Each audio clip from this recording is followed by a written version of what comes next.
Welcome to Maths with Teacher MJ. In this lesson, we are going to solve this SAT question. Right, in the previous lesson, we already solved this SAT question while we had option. When we have option, it is enough. We plug in the numbers instead of X and check it out to find the answer. But what should we do when we don't have option? Right, we need to solve the equation. But how can we solve this equation? To solve this equation, I'm going to start with 2 to the power of x plus 1. To break it down, I'm going to use an exponential rule that says a to the power of m times a to the power of n. Same base, different exponent. It is enough we write one base and add the exponents. Look, when we have a to the power of m times a to the power of m, it is equals a to the power of m plus n.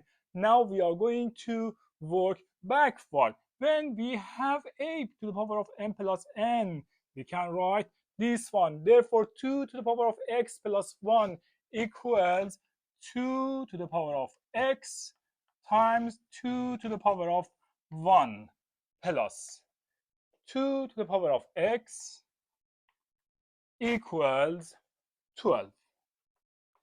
But what is the next step? Look, 2 to the power of x is common factor between these two terms.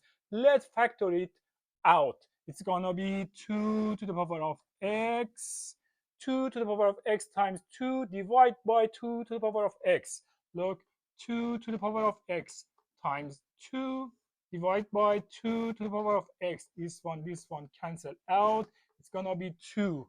The first term 2. The second term, 2 to the power of x divided by 2 to the power of x equals 1 equals 12. 2 plus 1 equals 3. Now, 3 times 2 to the power of x equals 12. Both sides divide by 3. 3 cancel out. 12 divided by 3 equals 4. But what is our answer? 2 to the power of x equals 4. 2 to the power of x equals, what is 4? 4 equals 2 to the power of 2. Okay, now can you tell me what is the answer? Same base, therefore exponents must be same. And our answer equals x equals 2. Bye.